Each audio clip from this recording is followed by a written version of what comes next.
Hello, everyone, and thank you for joining us for another episode of Between My Therapist and I. I am joined by Benjamin Finuccio, and my name is Yella Lee Smith. I am a licensed clinical social worker and the owner of The Traveling Therapist. So I'm excited for today's topic. We get to discuss it a little bit, and it's in lieu of Mental Health Month. Yes, That's it what's is. going on. Mm-hmm. So we have 5 steps that we want to introduce that you'll see pop up right on the video, and those 5 are for mental health and improving your mental health is finding a guide, working on boundaries, and those are going to be both internal and external, mastering communication, learning to take ownership of your decisions, and then developing goals. And I want to specify that even though the title does say 5 things that you can start right now to start improving your mental health, we're not necessarily talking about 5 quick and easy things. These are not the types of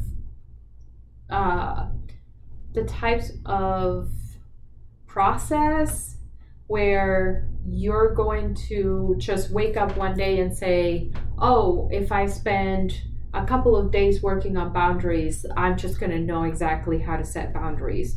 The truth is, I specifically thought of these 5 different steps towards improving mental health, and because of the fact that they have, in all of my years of working in therapy, they have been consistently proven to be the thing that most people find growth from.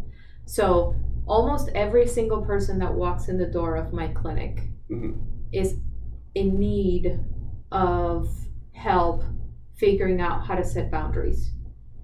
Almost everyone is in need of help figuring out how to communicate their needs and how to communicate their expectations in a way that is positive and constructive. The same with almost everyone could really benefit from learning from accountability. And a lot of the people that we meet for mental health feel lost and lacking in life purpose. So we're going to give you a little bit of an overview of how you can use these different tools and these different processes to improve your mental health, and why it's such a good idea to start now, immediately, because it's the type of thing that when you achieve what you're looking for as far as like developing boundaries and stuff like that, you will never be the same person again. I promise you, your mental health will be completely changed. And I feel like these are things that you don't just check it off and you're done. You revisit them, you come back, you work on them. They change throughout your life at different life periods too, both personally and professionally. And the thing is, I was thinking about, we have so many techniques to do crisis management. How do you reduce anxiety? How do you manage something has, something that's quick but intense at the same time, has like having a panic attack, things like that. Like we as therapists, we give our patients tools for immediate solutions quite often. So those techniques are active problem solving in the moment, crisis management in the moment. But even though you're learning, your mental health is improving, your mental health is not going to significantly change. Like, you as a human are not going to significantly change until you really master the 4 things that I've mentioned here. So the first, obviously, and the most important, is that you have to have someone that knows what you don't know. And so what happens, I have people that come in my door after years and years and years of trying to get their mental health in check, and they're like, I've watched all these videos and I've read all these books, and I just don't understand why I keep falling in the same problems as before. Why do I keep reverting back to the old coping tools that I had before? And the thing is, yes, reading books is helpful. Yes, watching YouTube is helpful, but there's nothing quite like having a guide, a mentor, a therapist, someone that you develop rapport with, that you have a relationship with, who knows exactly how to take you to the point where you see change. It's that interactive component that you get from them, where it's not just turning a page and being like, okay, I got that and I processed it. It's something that's going to dynamically change with you. Yeah, and on top of that, a guide is all about accountability. So finding someone that's going to keep you accountable, because these 4 things are very challenging. They will test your abilities to commit and your ability to kind of think outside the box, because you have a preset list of expectations in life and what you should be like and what life should be like, and you're not going to see that as you're challenging your accountability and your ability to stay accountable, as you're challenging the way you communicate, as you're challenging the way you set boundaries. There's going to be a lot of days when you're going to be thinking, I really don't want to do this today. I really would rather just go back to what was comfortable. But then you still make it into your session, for example, or you still make that phone call to your coach, your mentor, whatever, and guess what? That person helps you stay motivated. Of course. So that's why it's the first thing, is find a guide, someone to rely on, someone that you trust, that you can build rapport with. And if it doesn't work out the first time, still keep trying until you find the right person for you. And then when you do, sit down with them and let them know, these are the things that I really feel I want to work on. And it might take me a little while because I struggle with these, some more than others, but I really am committed to work on these things. So that's the first suggestion, is find the guide. The second thing is the boundaries. And those are going to be both internal and external. Yes. So when I teach about boundaries, I always emphasize the importance of making sure that you learn to set boundaries within yourself as much as boundaries with other people. Do you know what I mean by that? So within yourself, what are you willing to put out? And then with others, what is that kind of social contract that you have in place with them? What they can expect from you and what you expect from them, and is that reasonable? Right.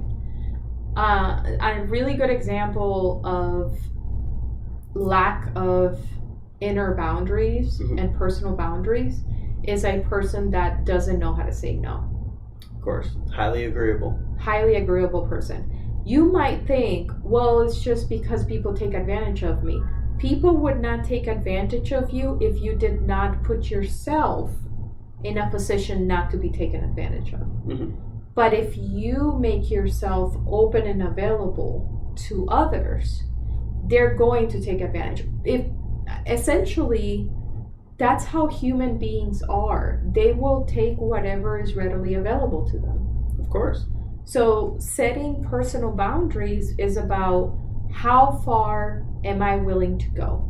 Another really good example is when a person gives way more to someone else than that other individual is willing to give to themselves. So you investing in someone else more than they're willing to invest in themselves. Yeah. So again, you're not saying to yourself, realistically, this person is not participating in their own personal growth. They're really not working on themselves. And I'm killing myself trying to get them to where I think that they have the potential to go. Is that fair to me? And telling yourself quite honestly, and honesty is the biggest key in this, is in personal honesty. Can you honestly tell yourself, I am doing myself a disservice. I'm not putting myself in a position where I am going to do the most good. This is not for anything positive. And it almost plays into systems too, like what you put in and what you're getting out. And is that worthy of the energy? Because everything's going to take energy. And is it an investment, as harsh as it sounds, that's worth your time and effort? Right. And it calls upon that reflection, self-reflection, and being self-aware to kind of address that fork in the road and make that decision. Yeah. So boundaries is all about reflecting on what you're doing that needs to be changed and reconsidered, and what others are doing to you that may need to change or may need to be brought to the light. So you have both sides. What's the next one? The next one would be mastering communication. And they go hand in hand. They kind of lead right into each other. So how are you going to be able to justify those boundaries? Mm-hmm. And to communicate those boundaries. Yeah. Exactly. So learning how to communicate with others is key for mental health. And not only because you get to speak up for yourself, you get to set clear expectations, you get to be open about your needs, but also because oftentimes people avoid communication altogether because they're afraid that they're not going to be effective when they do it. And that's more dangerous because it's flying blind. I actually have a patient that I've worked with for a little while, and this patient, he has a supervisor that makes his life very difficult. But because of the fact that he really, really struggles with communicating how he feels about the situation, because he's, obviously he's worried that it's going to affect his job. But because of that, he has allowed his life at work to become a nightmare. And then he comes home and it's so tedious and so difficult. He brings all of his anxiety and his frustrations, he brings them home. And it's all because he wishes he could communicate to his boss that his boss is being unreasonable or that the situation is getting out of hand, but he just doesn't know how. You can't be a bystander to your own situation. You kind of have to buck up and take those steps to communication. Right. And that actually leads to the next one. Yes, which is taking ownership of the decisions you make, and that's the accountability. You have to listen to what you do, but then also own up to it. Mm-hmm. So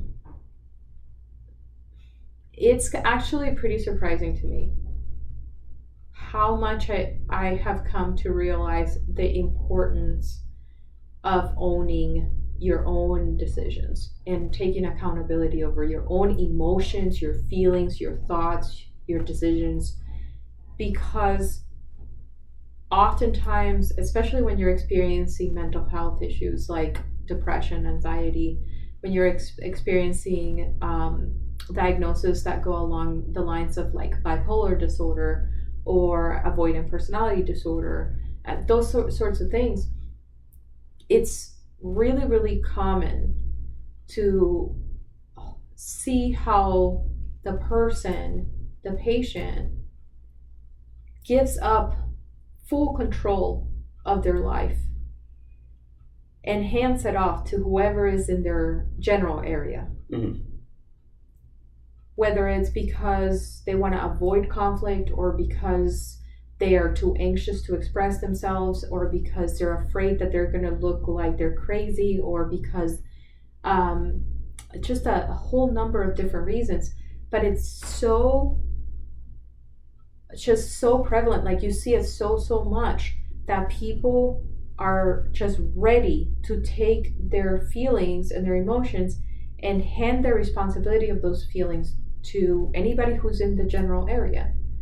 So working on owning your feelings and your decisions, knowing that every single decision that you have made and will make in your life is based on your worldview, based on your objective experiences of where you are, what you're doing, how you're seeing the world in general. Like, that's important. Of course, and I think that's where a lot of the fruits of learning about oneself is laying.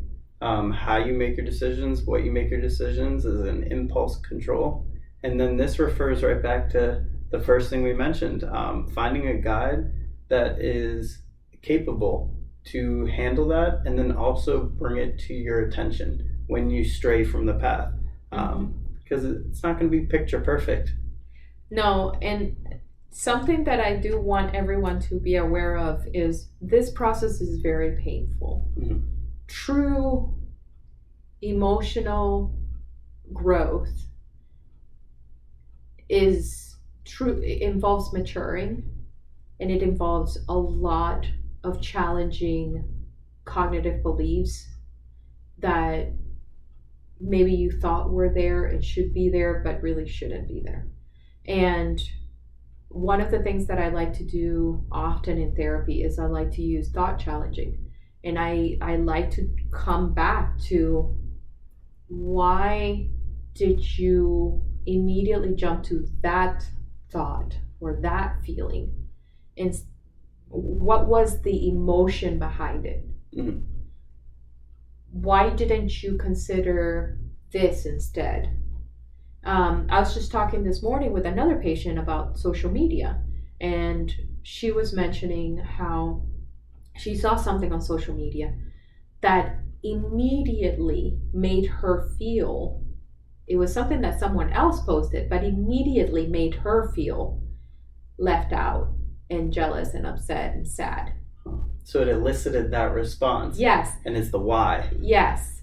And so she was talking about how it pretty much made her feel that way for a good chunk of the morning, for quite a while, and she ruminated on it, and she thought about what she wanted to do about it, but she decided not to do anything because what if she bothers the person, or what if this happens or that happens.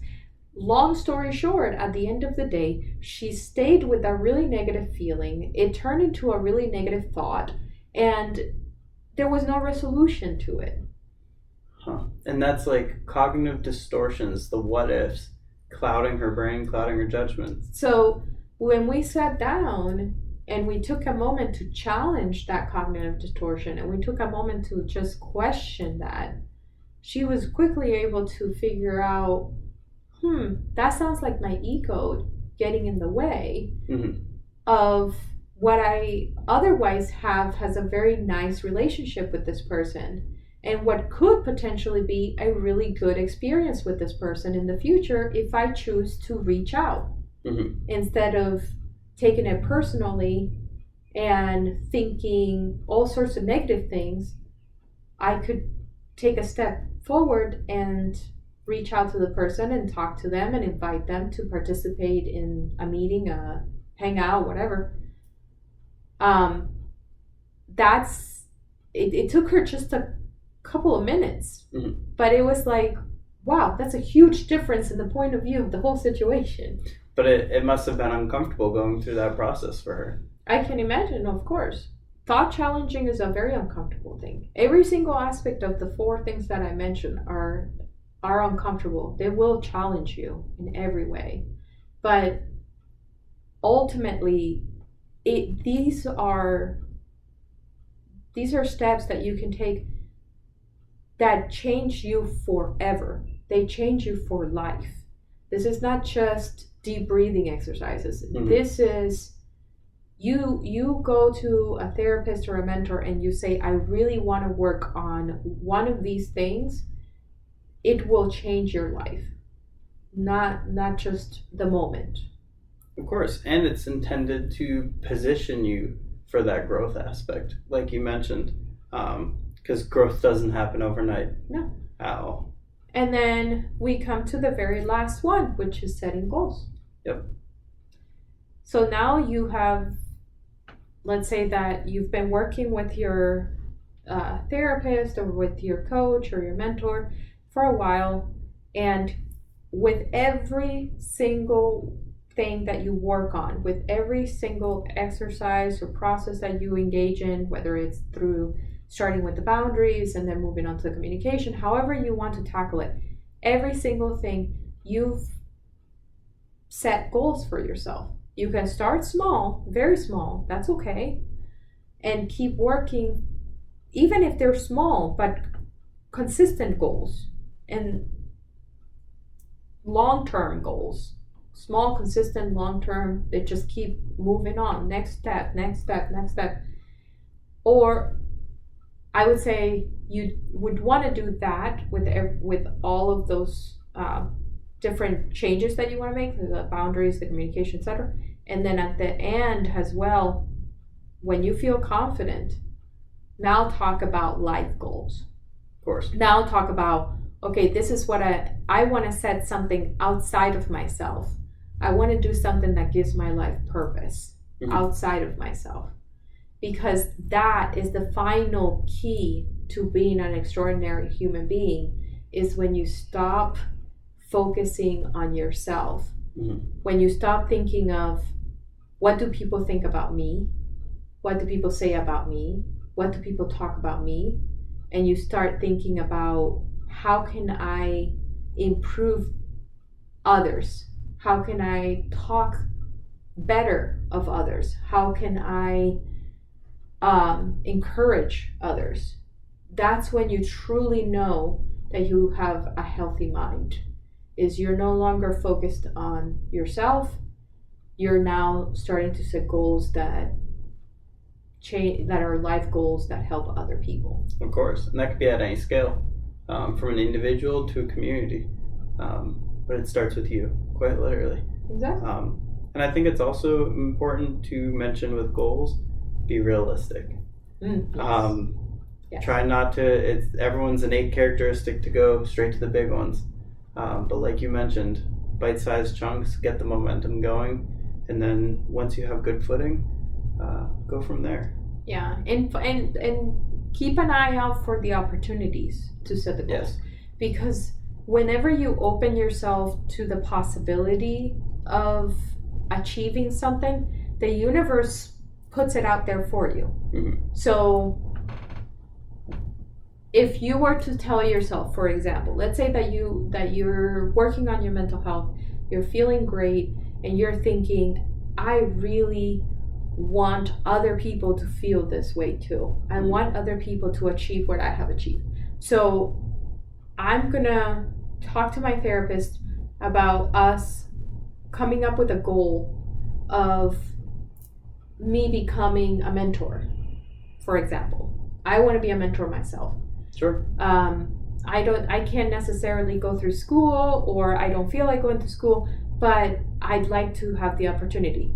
You can be a mentor at Boys and Girls Club, at AA, at your local church. You can be a mentor in so many different ways. So you can say, my goal is to be a mentor because I want other people to feel this good. That you can start by looking for opportunities, and as long as you stay open to it, it'll come. Some way, somehow, you will be reached.